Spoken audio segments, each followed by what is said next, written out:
क्या करोगे तुम अगर तुम्हें नेशनल टेलीविजन पर सबके सामने छिपा हुआ कोई सीक्रेट पैटर्न दिख जाए? जहां पूरी दुनिया को ये सिर्फ किस्मत का खेल लग रहा था, वहीं माइकल लार्सन को इसमें एक ऐसी मशीन दिखी जिसे वो कंट्रोल कर सकता था। उसने हजारों घंटे स्क्रीन को घूरते हुए बिता दिए, जब तक कि उसे वो ग्लिच नहीं मिल गई जिसने उसकी जिंदगी बदल दी। लेकिन जैसे जैसे नंबर्स रिकॉर्ड तोड़ ऊंचाइयों तक पहुंचने लगे, प्रोड्यूसर्स को समझ आ गया कि ये सिर्फ किस्मत नहीं है। वो अपनी आंखों के सामने एक आदमी को अपना शो कंगाल करते हुए देख रहे थे। 1984 की बात है। माइकल लार्सन अपनी जिंदगी की मुश्किलों से जूझ रहा था।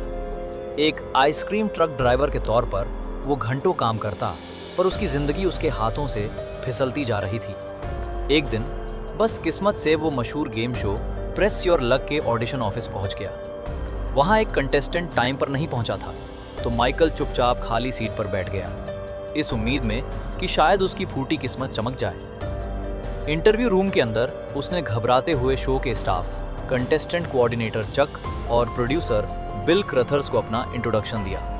माइकल ने अपनी मुश्किलों और पैसों की तंगी के बारे में सच सच बता दिया कि उसे एक नई शुरुआत की कितनी ज़रूरत है। उसकी बातें सबको इम्प्रेस नहीं कर पाईं, और तभी असली कंटेस्टेंट भी वहां पहुंच गया। माइकल को तुरंत बाहर भेज दिया गया और ऐसा लगा जैसे उसकी उम्मीदें वहीं टूट गईं। अगले दिन Michael Larsen press your luck के स्टेज पर अपने दो विरोधियों के सामने खड़ा होता है। एक है एड, जो पिछला चैंपियन और एक शांत स्वभाव का पादरी है। दूसरी है जेनी, एक खुश मिजाज डेंटल असिस्टेंट जो अपनी किस्मत आजमाने आई है। होस्ट पीटर टोमार्किन जैसे ही सवालों का सिलसिला शुरू करते हैं, तीनों अपनी जगह तैयार हो जाते हैं। सवालों के राउंड में माइकल शुरू से ही पिछड़ने लगता है। जहां एड और जेनी कॉन्फिडेंस के साथ जवाब दे रहे थे, वहीं माइकल हिचकिचा रहा था और कई सवालों के गलत जवाब दे बैठा। उसकी घबराहट साफ दिख रही थी और ऐसा लग रहा था कि वो इस खेल के लायक नहीं है। फिर भी वो जैसे तैसे कुछ कीमती स्पिन्स हासिल कर लेता है, ताकि जब खेल फ्लैशिंग बोर्ड पर पहुंचे तो उसके पास वापसी का एक मौका हो। शुरुआत में माइकल को थोड़ी बहुत कामयाबी मिलती है। वो स्पिन करता है और कुछ पैसे जमा कर अपना स्कोर धीरे धीरे बढ़ाता है, पर ये रफ्तार ज्यादा देर नहीं टिकती। एक स्पिन सीधा खौफनाक वैमी पर जाकर रुकता है, जो उसकी अब तक की सारी कमाई एक झटके में साफ कर देता है और उसका बैलेंस फिर से जीरो हो जाता है। ये हार माइकल के लिए बहुत बड़ा झटका थी और सबको यही लगा कि वो सच में बदकिस्मत है। चूंकि वो पहले राउंड में सबसे पीछे था, इसलिए दूसरे राउंड में उसे सबसे पहले खेलना पड़ा। जो चीज़ पहले एक कमजोरी लग रही थी, वो अचानक एक करिश्मे में बदल गई। एक के बाद एक वो लगातार ऐसे स्क्वायर्स पर लैंड करने लगा जहां उसे भारी इनाम के साथ साथ एक्स्ट्रा स्पिन्स भी मिल रहे थे। ऐसा लग रहा था जैसे पूरा बोर्ड उसके इशारों पर नाच रहा हो, और देखते ही देखते उसका स्कोर रॉकेट की तरह ऊपर भागने लगा। इससे पहले कि कोई कुछ समझ पाता, माइकल का स्कोर $16,000 के पार निकल गया, जिसे देखकर उसके विरोधी और वहां बैठी ऑडियंस सब सन्न रह गए। जैसे जैसे माइकल लार्सन की जीत बढ़ती गई, बिल क्रथर्स और प्रोडक्शन स्टाफ की बेचैनी भी बढ़ने लगी। एक के बाद एक हर स्पिन पर लार्सन का कॉन्फिडेंस नामुमकिन सा लग रहा था, जो खेल के सारे आंकड़ों को गलत साबित कर रहा था। जिसे लोग किस्मत समझ रहे थे, वो अब सोची समझी चाल लगने लगी थी। कंट्रोल रूम में तनाव साफ महसूस किया जा सकता था, क्योंकि नंबर्स रुकने का नाम नहीं ले रहे थे। सच जानने के लिए कंटेस्टेंट कोऑर्डिनेटर चक ने खुद छानबीन करने का फैसला किया। शक के आधार पर उसने लार्सन के आइसक्रीम ट्रक का दरवाजा खोलकर तलाशी ली, ताकि कोई सबूत मिल सके। अंदर उसे एक अजीब सा कलेक्शन मिला। ढेर सारे ड्राइविंग लाइसेंस, अलग अलग नंबर प्लेट्स और वीडियो टेप्स का एक बंडल। पहली नजर में तो वो साधारण होम मूवीज जैसी लगी, लेकिन जब चक ने उन्हें चलाकर देखा तो हकीकत सामने आ गई। वो कोई पर्सनल वीडियो नहीं थे, बल्कि प्रेस योर लक के घंटों पुराने एपिसोड्स थे, जिन्हें बड़े ध्यान से रिकॉर्ड करके स्टडी किया गया था। ये देखते ही चक वापस स्टूडियो भागा और लार्सन को और भी गौर से देखने लगा। उसने नोटिस किया कि लार्सन की आंखें गेम बोर्ड पर चलती लाइट का पीछा कर रही थी। सबसे बड़ी बात तो ये थी कि लार्सन जीत का जश्न लाइट रुकने से पहले ही मनाने लगता था, जैसे उसे पहले से पता हो कि क्या होने वाला है। तभी चक को सब समझ आ गया। बोर्ड असल में रैंडम नहीं था। लार्सन ने गेम बोर्ड के उन 5 पैटर्न्स को रट लिया था जो बार बार रिपीट हो रहे थे। जिसे दुनिया चमत्कार मान रही थी, वो दरअसल एक मास्टर प्लान था जिसने शो की सबसे बड़ी कमजोरी को सबके सामने लाकर खड़ा कर दिया था। माइकल लार्सन को रोकने के लिए बिल क्रथर्स और उनकी टीम ने अब ऊंची हरकतों पर उतरना शुरू कर दिया। उन्होंने उसका रिदम तोड़ने की कोशिश की, स्पिन के दौरान उसका ध्यान भटकाया और उस पर मानसिक दबाव डाला। उन्हें लगा कि एक छोटी सी गलती उसे ले डूबेगी, पर कुछ काम नहीं आया। लार्सन एक मशीन की तरह सटीक तरीके से खेलता रहा। आखिरकार माहौल बदल गया। क्रथर्स और उनकी टीम को समझ आया कि लार्सन की यह जीत शो को नुकसान नहीं पहुंचा रही, बल्कि उसे और भी मशहूर बना रही है। जो शुरुआत में एक मुसीबत लग रही थी, वो अब टेलीविजन इतिहास का सबसे बड़ा पल बनने जा रहा था।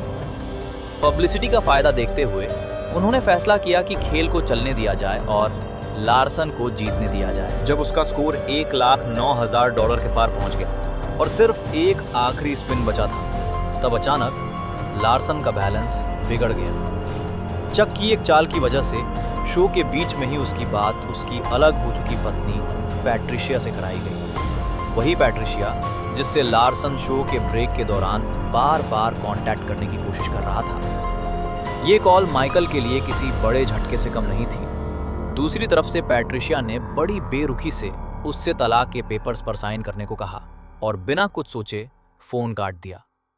इस बात ने माइकल को अंदर से तोड़ कर रख दिया।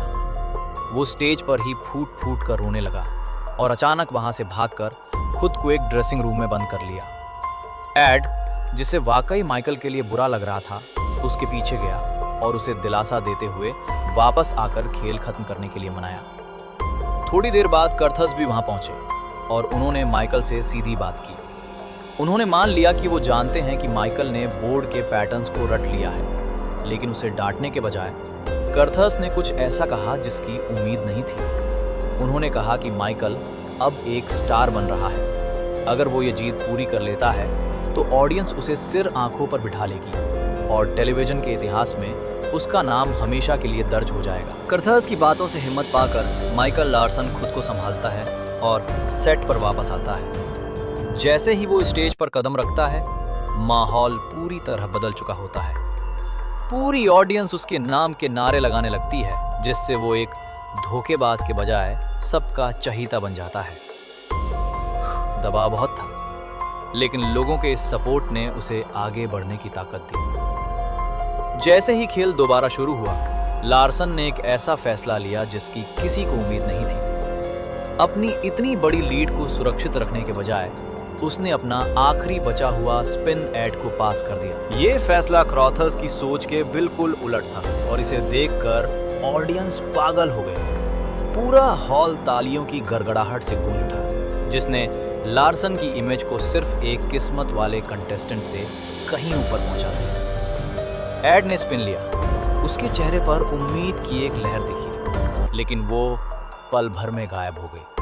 बोर्ड सीधा वैमी पर जाकर रुका और एड की सारी कमाई एक झटके में खत्म हो गई। फिर जेनी की बारी आई। उसने बड़े तनाव के बीच कई बार स्पिन किया और आखिर में अपना आखिरी स्पिन वापस लार्सन को पास कर दिया। थका हुआ और भावनाओं से टूटा हुआ लार्सन एक बार फिर पोडियम पर खड़ा होता है। बोर्ड की चमकती लाइटें उसकी आंखों के सामने धुंधली होने लगती हैं और पहली बार उसे वो पैटर्न्स नजर नहीं आते जिन पर उसे इतना भरोसा था। अब उसके पास अपनी सूझबूझ के अलावा कुछ नहीं बचा था। उसने अपनी आंखें बंद की, एक गहरी सांस ली और बोर्ड को रोकने के लिए बटन दबा दिया। कुछ हफ्तों बाद आखिरकार वो पल टेलीविजन पर टेलीकास्ट हुआ।